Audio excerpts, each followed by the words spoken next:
Hi, I'm Irene Pease, your friendly neighborhood astronomer, just taking a look at what's happening in the sky for August 1st through 7th, 2021.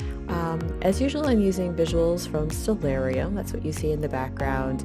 If you like it and want to check it out, you can find it at stellarium.org. You can also see more of what I'm doing at my website, friendlyneighborhoodastronomer.com. So getting right to our skies, first of all, I just want to wish everyone a happy cross quarter. So if you were aware, August 1st is a cross quarter. That's the one that's been kind of lost to the ages. I don't know if anyone still celebrates Lammas Day, maybe some people.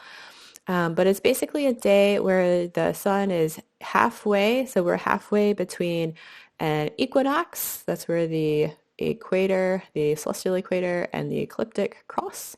So that's the equinox that we'll have in September.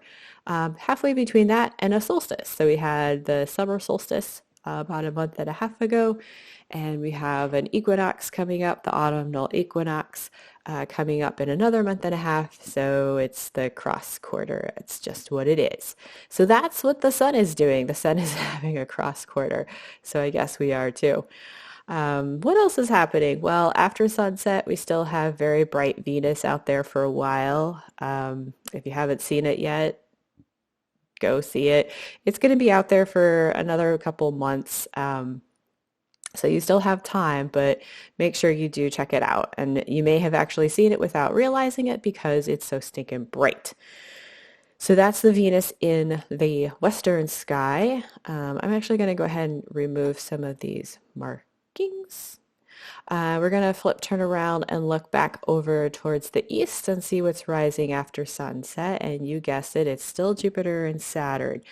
Um, so they're just going to keep rising earlier and earlier. If you're looking for a fun thing to check out, on August 4th, let's just put this up here so you can see where we're looking. August 4th, and of course this is all set for Eastern time because that's the time zone that I'm in. Around 9 o'clock, Jupiter rises. So we're going to go ahead and just zoom in on Jupiter. And if you get a chance to see it, normally in telescope or binoculars, you can see Jupiter and its moons. And right now it just looks like this big mess. Whoa. Way too many things labeled. But basically, you're not going to see a whole lot of moons as Jupiter is rising on August 4th. You're going to see one moon. So where are the other three moons that we would normally see? Well, that's where we zoom in again.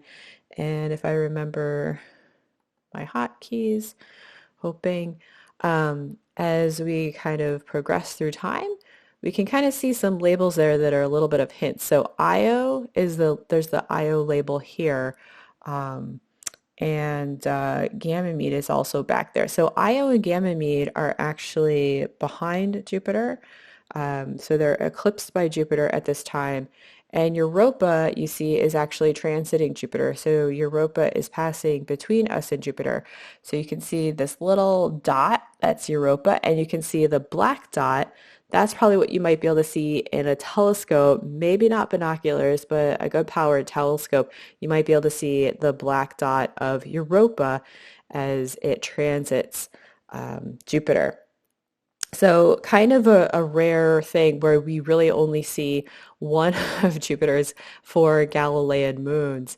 So that's kind of a neat thing. So that'll last till I think almost 10 when I believe Io pops out the other side because Io's the one that moves faster.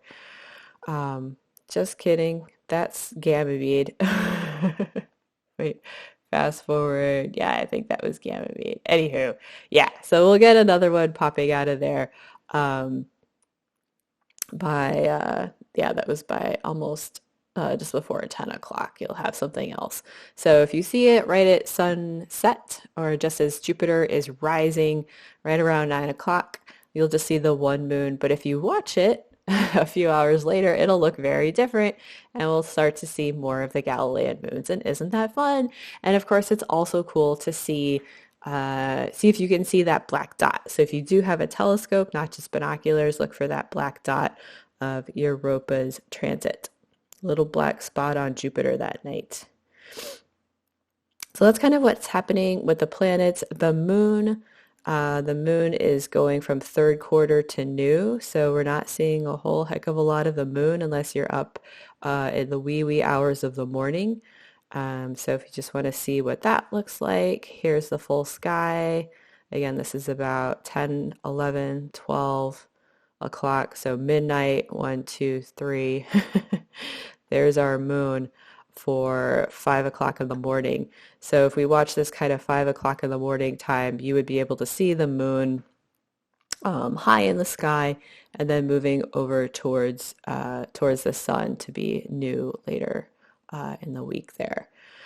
So that's kind of what the moon is doing. The other thing that I guess that's kind of an advantage. I'm just going to kind of preview. That's going to be really good for the following week's Perseid meteor shower. So the Perseids are peaking on August 13th. Really, they should be good for a few weeks, but the best date to see them will be the 13th. And so I'll talk more about that next week. But just be thinking in advance about where you'd want to go. You want a dark location where you can look up and see lots of sky, not have a lot of trees or buildings in your way. Um, Outside of the city is best. So look around, see if there's parks or fields or somewhere if you know someone that has a cabin in the woods. Um, yeah, make friends with those people and invite yourself over for some viewing. Also, make sure you have bug spray if you're kind of a anti-buggy person. So I'll have some other fun constellations for you to look at while you're viewing the Perseids, hopefully that following week, um, as well as more information about the Perseids. But for this week, our primer is going to be just reviewing the summer triangle. So the summer triangle lies kind of along the plane of the galaxy, the plane of the Milky Way. So again, if you're in a dark sky, you can see that this is set again for 9:30. We'll just kind of go ahead and move it up to 10 o'clock. And so we're like prime, like summer skies right now. So as we move through the week, you can see there's just going to be like a nice Milky Way streaking um, kind of northeast to the south around 10 o'clock. So once it's relatively dark, the sun has set. And if you look high in the sky there, you can see these three stars from three different constellations that really stand out. So there's Vega in Lyra the Harp. Um, that's the brightest of them. Altair in Aquila the Eagle, and then Deneb in Cygnus the Swan. So just turn on some stick figures so you can get a sense of what and where those are. Lyra is like this literally little constellation. Cygnus is a bit more spread out. Aquila kind of looks like a kite to a lot of people. So for now, I'll just kind of point out what I see for Lyra. It's basically this tiny little triangle and a little parallelogram. So if you're in the city, it might be hard to pick out the whole parallelogram, but you can give it a try. I believe I have seen it from Prospect Park in Brooklyn. So if you look closely, and again, if you're looking at about 10 o'clock at night, that's when it's higher in the sky. And remember, things are just always looking better when they're higher in the sky. So that's Lyra. For Cygnus, it's harder to see the ends of the wings of the swan, right? So that part is supposed to be wings of a swan.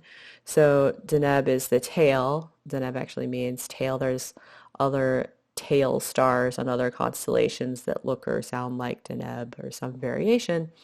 Um, so Deneb is like the tail of a swan, or you can see it as like the head of the Northern Cross, which is just the central part of the swan. So if you follow along the neck or the length of the cross, we come to the star Alberio. Um, Really pretty double star. They're not actually gravitationally bound, but if you see those in telescopes or binoculars, you might see some nice color. Anywho, So this is the central part of the swan, or the kind of the length of the cross. And then if you're looking at like the cross part of the cross, it just got to the first bright star on either side. The other stars off beyond that are a little bit fainter, so a lot trickier to see from the city. So I've been able to see the Northern Cross. Albireo is actually a bit of a challenge.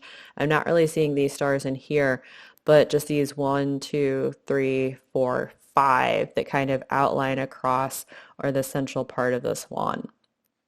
Um, Aquila is a little fainter, so I might save that one for another time.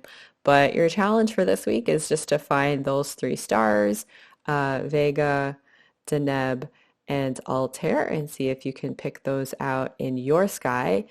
And if you're able to see more of the two constellations that I just outlined, then you'll be up for the challenge maybe of finding these fainter constellations in here. So I'm going to talk about those next time, when hopefully you'll have a chance to get out under some darker skies to see the Perseids. So in addition to Perseids, I'm going to talk about looking at these other constellations. So that's it for this week. If you want to hear more about the Persians, tune in next week. Or you can check out my live stream Thursday night. It's not actually going to be live because I'm going to be doing a live show at Wave Hill in the Bronx. So I'll put up a recording of something exciting about the Perseids. I also have Perseid content from previous streams. But yeah, also if you want to see more of these visuals, again, you can download the Stellarium program at stellarium.org. And if you want to see more of what I'm doing, you can check out my website, friendlyneighborhoodastronomer.com. Again, I'm Irene Pease, your friendly neighborhood astronomer.